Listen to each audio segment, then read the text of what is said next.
Chapter 3 Fugitives. "Oh, Osborne," the newcomer scoffed.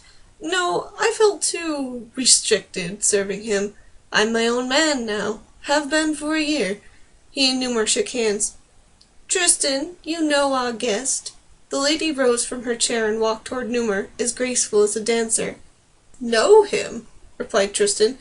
"My lady, this is Master Newmer Salomon, once of the University at Carthage, now resident at the court of Tortle." Yolaine offered Newmer a hand, which he kissed.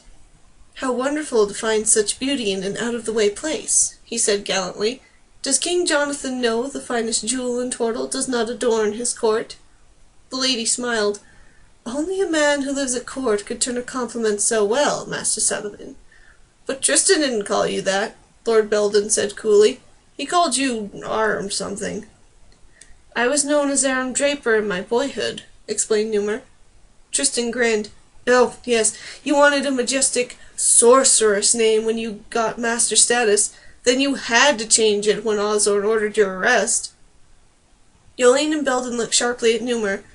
"Wanted by the Emperor of Carthage?" the woman asked. "You must have done something serious." Newmer blushed. "The Emperor is very proprietary, Lady Yolaine. He feels that if a mage studies at his university, the mage belongs to him."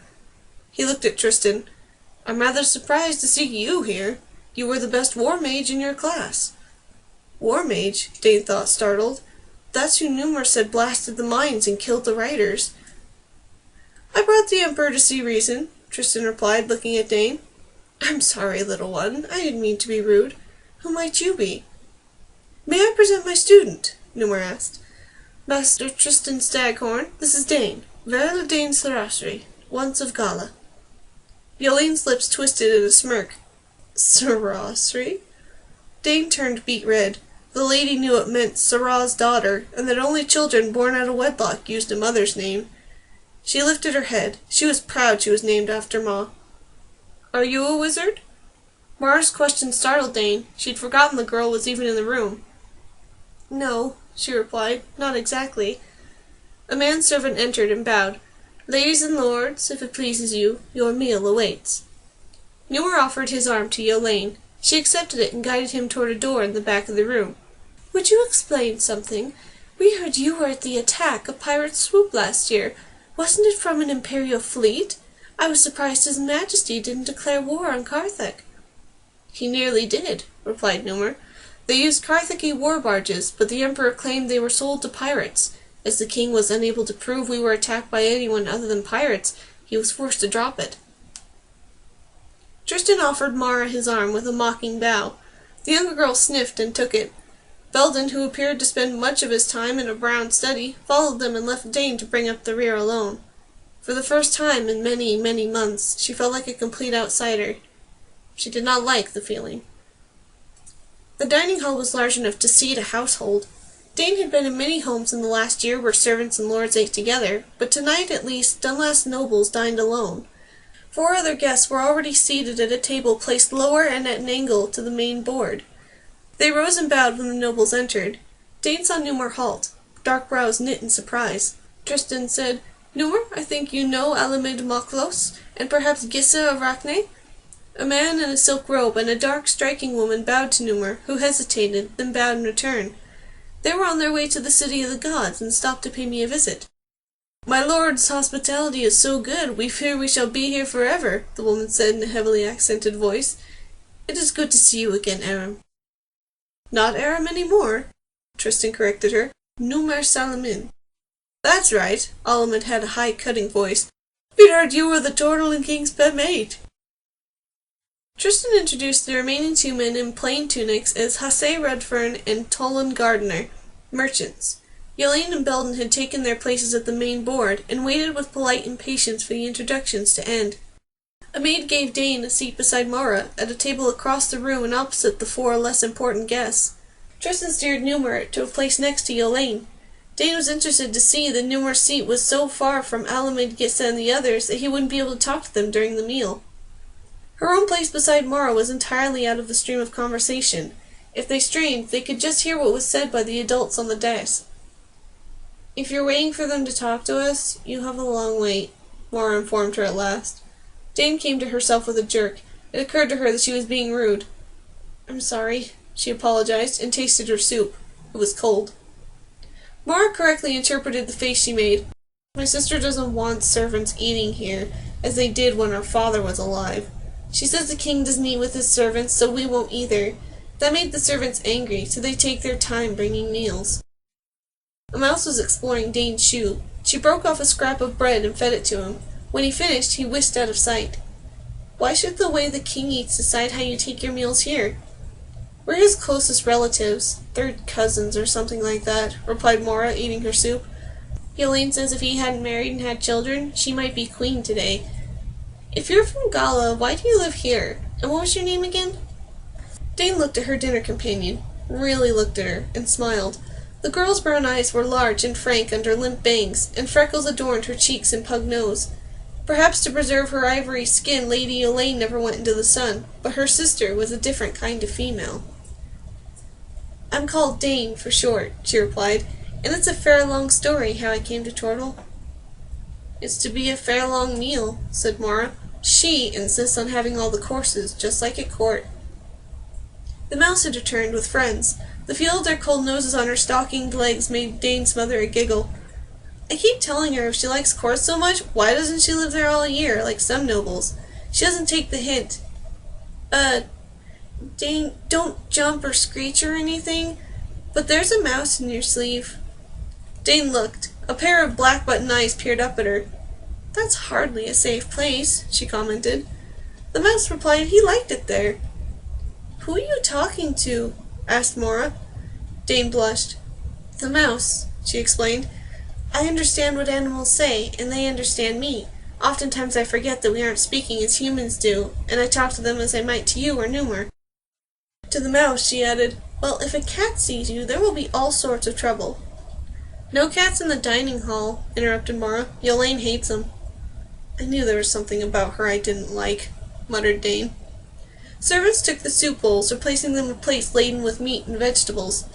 Dane was glad to see steam rise from her food, although none came from those that went to the head table. She mentioned it to Mora as she coaxed her mouse friend to sit beside her rather than in her sleeve. "The servants like me, so they try to keep my food hot. It's just hard with soup. It cools fast." Dane hesitated, trying to decide how to ask her next question. While she thought, she continued to feed bread to the mice. "You two don't seem like sisters," she commented at last. "Half-sisters," Mara said. "Her mother came from one of the oldest families in the realm. She died a long time ago, and father remarried when Yolaine got engaged to Belden. She told everyone my mother was a country nobody." Dane frowned. "Forgive my saying so, Lady Mora, but your sister doesn't sound like a nice person." "She isn't," was the matter-of-fact reply. "She cares about how old our family is and how close to the throne we are, not about taking care of Dunlath and looking after our people, and Belden's as bad as she is. Father said he's just a younger son, so he has a lot to prove." Dane shook her head, thinking you could never tell with nobles. Sometimes they were normal humans, and sometimes they worried about the silliest things. Mora watched the mice for a moment. "I don't understand. Do they all come up to you that way?" "Yes, they like me," Dane replied. "I like them." Mora sighed. "I wish they liked me. I get lonesome. She won't let me play with commoners. All my friends in the village think I'm stuck up now." "Why should it matter who you play with?" asked Dane. "Go sit with her," she urged the mice silently, so Mora wouldn't think Dane felt sorry for her. "She's perfectly nice. You'll see." "I don't think it should matter to anyone, but she says I have to think of our house and our honor." The girl turned a dangerous shade of pink. "I care more than she does. She thinks it's a big secret, but I know what's going on with her and Tristan. Oh!" She stared at her lap. A mouse stood there on his hind feet, looking her over. "Can I pet him? Will he mind?" "Gently," Dane said. She felt sorry for Mora. From the look of things, no one seemed to care what happened to her or what she wanted. "They're shy. If you feed him, he should stay with you." "Won't you?" she asked the mouse silently. "If she feeds me," he replied. "Please tell her I am partial to fruit. Humans seem to think that all we eat is cheese. That's boring after a while." Hiding a smile, Dane relayed his words to Mora, who proceeded to stuff him and his friends. They had gone to sleep in her lap by the time the servants cleared the plates and a bard came in carrying a lap harp. Taking a seat in front of the nobles, he tuned his instrument as the servants returned to find places around the walls. The bard played traditional songs for an hour or more. Long before he was done, Mara had gone to sleep. Dane barely listened. Watching the adults at the main table, she realized that here was the opportunity to do what Brokefang expected her to do, deliver his request for a halt of the mining and the lumber efforts. She cringed at the thought of giving such a message to these polished, self-assured humans. She also knew Brokefang wouldn't understand if she held back. Mockery and shame meant nothing to wolves. I wish they meant nothing to me either, she thought, making up her mind as the bard ended his last song and left the room. Forcing herself to get up, she walked out into the open space in front of the dais. Numor looked at her, clearly puzzled. Then he guessed why she was there. He shook his head, trying to signal for her to return to her seat, but Dane fixed her eyes on Dunlas's lord and lady and ignored him. Yolaine and Belden were deep in conversation. It was Tristan who saw Dane first. Breaking off his talk with Alamid and Gissa, he looked at Dane with a raised eyebrow, then smirked. Gently he tapped Belden on the shoulder. Numor was now pointing at Dane's seat, giving her a clear order, but she shook her head. He did not have to answer to the pack. She did. Belden called his wife's attention to the girl in pink before them. Yolaine's brows snapped together. "What is it?" she demanded impatiently. Dane clenched her hands in the folds of her skirt. "Excuse me, my lord, my lady. I've been asked to speak to you by the wolves of this valley." "Wolves?" asked Belden, looking haughty. "What can they say to anything?" "Plenty," the girl said. "They live here too, you see. They take food out of these forests, and they drink from the streams. They told me when they came this place was near perfect." She knew her face was red by now. The huge room had gone completely silent. She'd never felt so small or so alone in her life. "Then you began digging and cutting down trees. Mine trash has started to poison the northern end of the long lake. Did you know that? And the digging and the lumbering is scaring the game out of the valley." To her surprise, a rough voice in the rear of the hall called, "She's right, about the game at least. I tried to tell you myself 3 weeks back." Dane looked over her shoulder. She had forgotten that the huntsman Tate had come to hear the bard. She ventured a smile, and he winked. Drawing her breath, feeling better, she went on. "The Long Lake Pack asked me to tell you they want you to stop. If you don't, they'll do something drastic." "How do you know this?" Tristan's voice was too even and sincere. His eyes danced with amusement. "Did the wolves come to you in a dream, perhaps? Or, she has wild magic, Tristan." Numor came to stand with Dane, resting a hand on her shoulder and squeezing gently. She smiled up at him in gratitude. "Surely you do not yet insist wild magic is real," scoffed Gissa. "You are too old to pursue fables." "It is no fable," Numor replied. "You and the Karthiki University people are like the blind man who claims sight cannot exist, because he lacks it." "We lose sight of the point of Mistress Sarastri's argument." There was a strangled note in Yolaine's voice. "A pack of four-legged beasts wants us to stop mining and cutting down trees." "That's right," Dane said, bracing herself for what she knew was coming. "And if we don't," the choke sound was thicker than ever in the woman's throat, "they'll do something drastic." "Do you know what?" "No, of course you don't. Perhaps... The strangling began to escape her now, as giggles. "They will battle on the castle walls, or howl at the sentries," Tristan suggested, grinning. "Has she been mad for long?" Yolaine asked Numor. "You laugh at your peril," Numor warned. "This is a very different breed of wolf you're dealing with, Lady Yolaine." Yolaine began to laugh, and laugh hard. Briefly, she fought to get herself under control. "Maybe they'll bury their bones in my wardrobe," she said, and began to laugh again. Tristan smirked. "Suppose, for a moment, just a moment, that you are right. Do you think we can't deal with a pack of wolves? Brute creation is in this world to serve man, not the other way around. This valley is ruled by humans." Dane couldn't believe what she had heard. "Is that what you really think animals are here for?" "No. That's what I know they are for. Men do not shape their concerns for the benefit of wild beasts, my dear." Yolaine had gotten herself in hand. "You are a foolish child. Master Solomon has indulged you too much. Why, in Mythos's name, should I care in the least about the tender feelings of a pack of mangy, flea-bitten curs?" "Think selfishly," Dane said, trying to make these arrogant two-leggers see what she meant. "You can't go on this way. Soon you will have no forest to get wood from, or to hunt game in. You poison water you drink and bathe and fish in. Even if you keep the farms, they won't be enough to feed you if the rest of the valley's laid waste. You'll starve. Your people will starve, unless you buy from outside the valley, and that's fair expensive. You'll ruin Dunlap."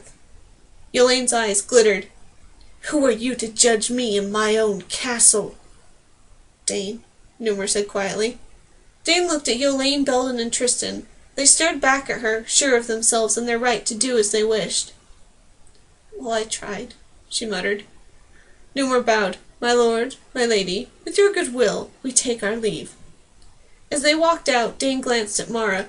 The girl had awakened and now watched Dane with a worried frown. Dane smiled, but her lips trembled a little. She hoped Mara wouldn't think she was crazy. Servants left the dining hall ahead of them to fetch their cloaks and to bring their horses. Within minutes they were trotting across the causeway. "I'm sorry I didn't keep my mouth shut when you wanted," she said, trying to keep a pleading note out of her voice.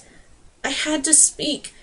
Brokeving wouldn't understand if we came back and said we didn't say anything to them." He reached over to pat her back. "I know. Please calm down. You aren't the kind of girl who plunges without thinking. I wish I were more like you."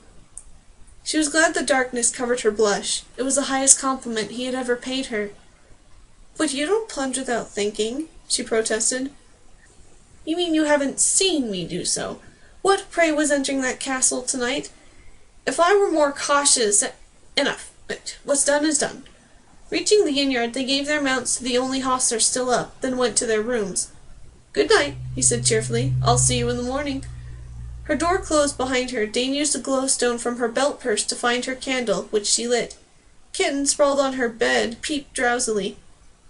"You probably would have hated it," Dane told her, shedding her clothes.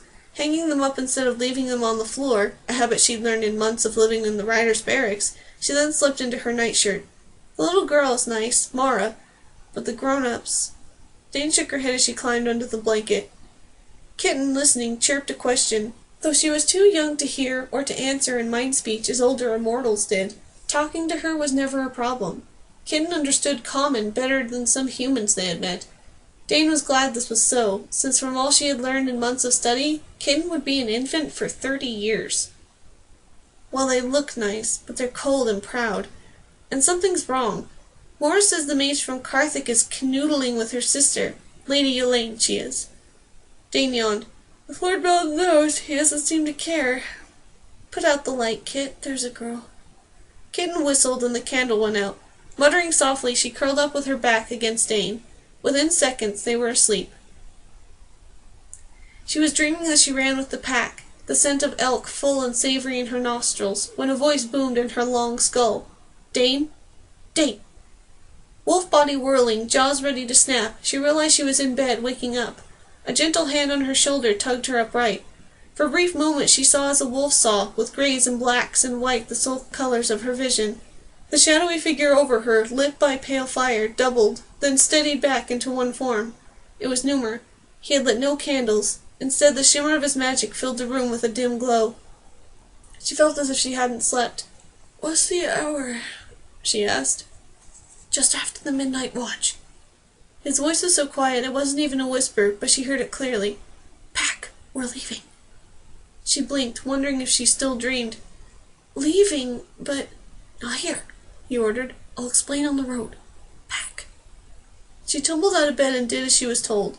Within minutes her saddlebags were ready and she was dressed. Numer poked his head through the inner door, which stood open once more, and beckoned for her and Kitten to follow.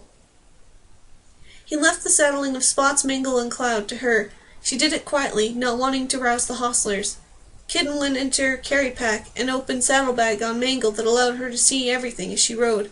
At the last minute, Numer gave Dane a handful of rags and motioned for her to cover their mounts' feet, to muffle the sound of their shoes on the streets. "Did you leave money for our host?" she asked as she held Spots for Numer to mount. "With a good tip over that, and a note of apology. He got himself into the saddle, a process she could never watch without gritting her teeth, and motioned for her to mount up. She did so without effort. "Go," she told Spot silently. "He wants silence over speed, I think."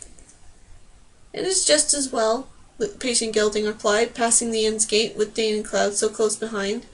"He is so tense, I think if I trotted he would fall off. What's the matter?" "He'll tell us," the girl promised.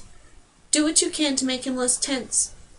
"I am a riding horse, not a god," was Spot's answer. When they reached the trees where the road along the lakeshore crossed the river that flowed down from the western pass, Newmer dismounted. Kneeling on the northern side of the crossing, he scratched a hole in the road, put something in it, and covered it over, patting the earth down firmly. Walking to the southern branch of the road, he performed the same curious rite. "If you're leaving an offering for the crossroad god, his shrine is over there." Dane pointed to the little niche where the god's statue rested. "I'm not," he replied, dusting off his hands. He bowed to the small shrine. "No offense meant." Remounting, he guided Spots onto the track that led west and beckoned for Dane to ride beside him. "What's all this?" she asked. "Usually you give warning if we have to skip out in the middle of the night." "I wanted things to seem normal when we got back to the inn, in case someone was listening. We have to get out of here and warn King Jonathan, but I can't send a message from under the shield. Even if I were to succeed, Tristan and his friends would know of it. And I guess you don't want them running off before we can get help." "Exactly. Whatever is going on at Dunlath is big. Anything in which Tristan Staghorn is involved in is a danger to the kingdom." "But he said he didn't work for the Emperor anymore." "In addition to his other talents, he is an accomplished liar." Hearing iron control in his voice, Dane shivered. It took a great deal to anger Newmer Solomon. She would not give a half-copper for the well-being of someone who did make him angry. "Then why let us go? Surely he knew when he saw you that there'd be trouble." "He let us go because he dumped enough night bloom powder in my wine to keep me asleep for a century. As far as he knows, I drank it." "Did you?" He smiled mockingly.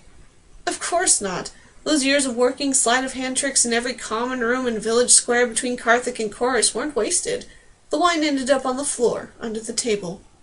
"He should have known you'd see the potion." "Not particularly. When we were students, I had no skill in the detection of drugs or poisons. I knew nothing practical. People are impressed that I am a black-robe mage from the Imperial University, but black-robe studies cover esoterica and not much else.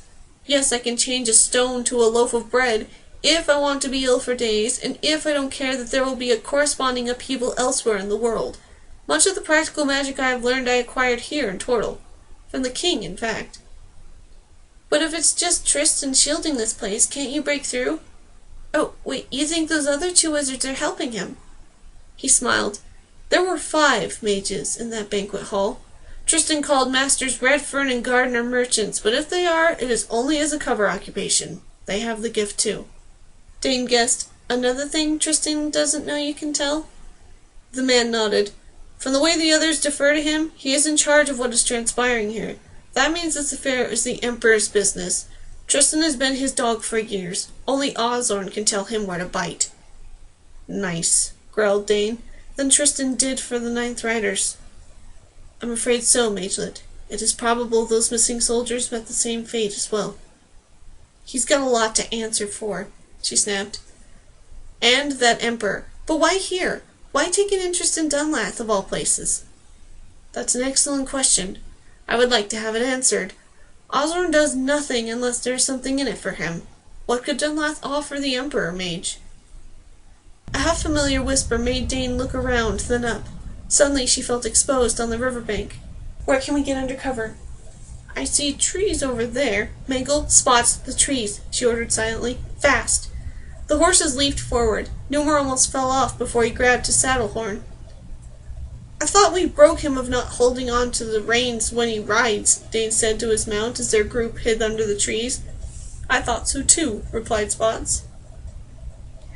Dismounting, the girl went forward until she could see the sky.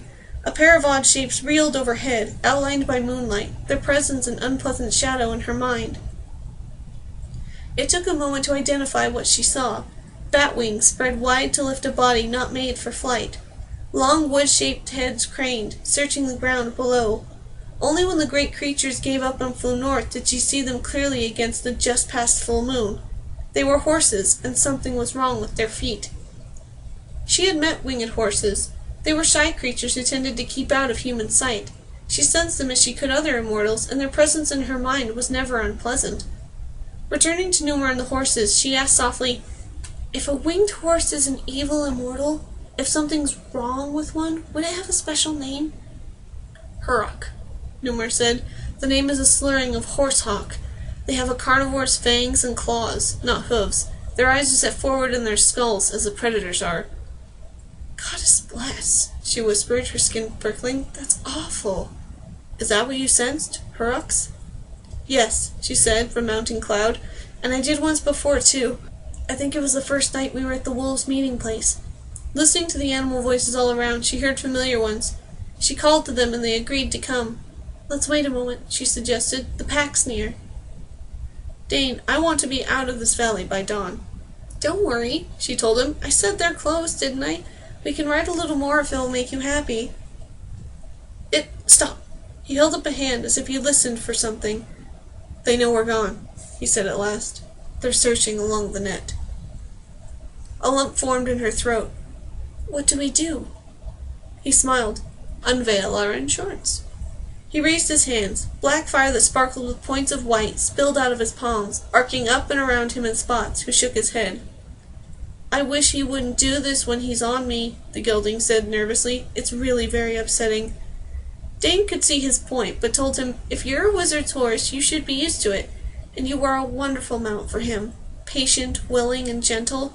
I know he couldn't manage without you." Spots blew through his nose, pleased by the compliments. Wrapped in a shroud of glittering fire, Numa pointed to the northern road below. Black fire shot from his finger like a lightning bolt, cracking as it flew downhill. Shifting his aim to the south, he loosed a second bolt. "What was that?" Dane asked, startled. "Those things I buried at the crossroads?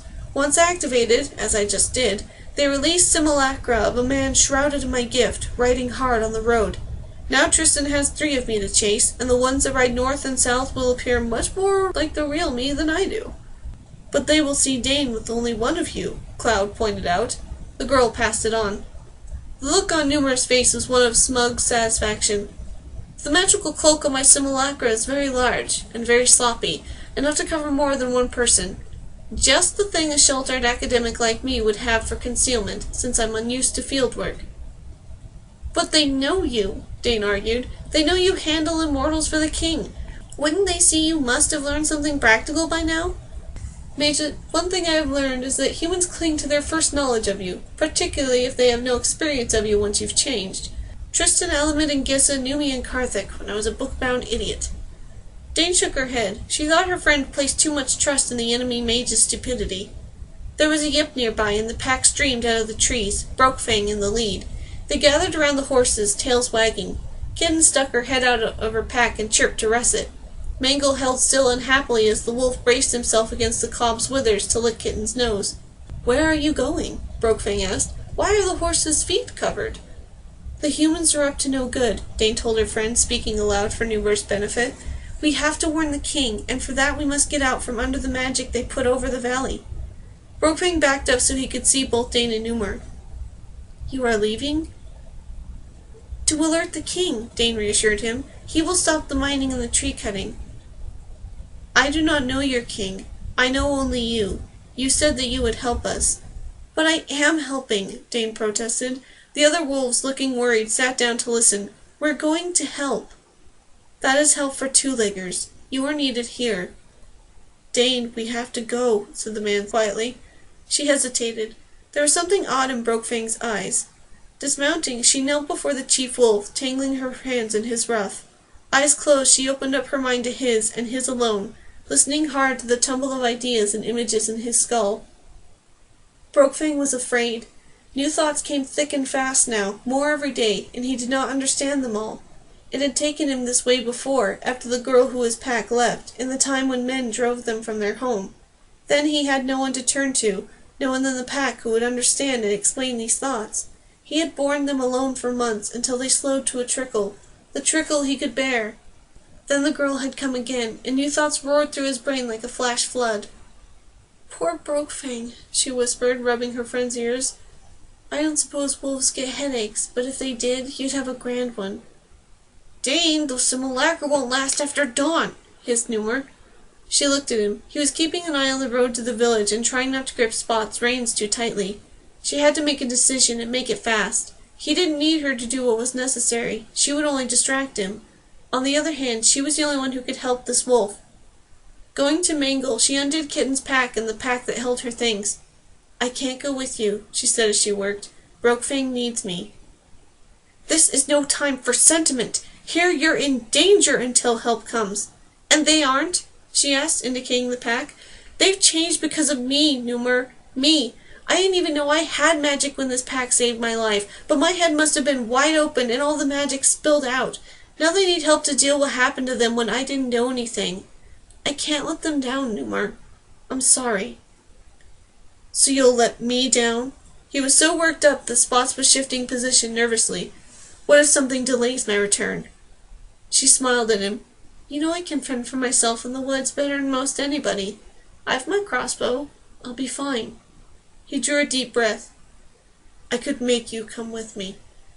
She knew only grave concern for her would make him voice such a threat, so she bore him no grudge.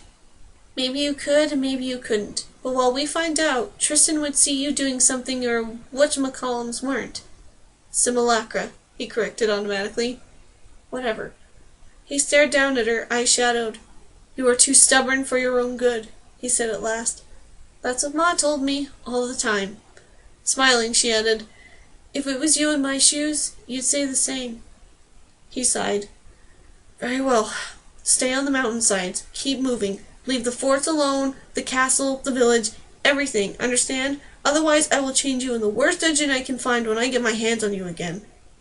Yes, yes, she told him. Now scoot. The sooner you leave, the sooner you can return. Mangle, go with him, she added. It will get you away from the wolves for a day or two. Thank you, the cob said gratefully. He trotted off, heading for the western paths, and Spots turned to follow. Wait, Newmer said. How will I find you when I return? Spots will know. Please leave. You still have a ride to the pass. The man reached a hand down, and she gave him hers. He squeezed it gently. Be careful. Stay out of sight. I'll be fine, she assured him. Spots trotted quickly after Mangle, muffled hooves thudding on the ground. Dane watched them go, feeling a bit forlorn.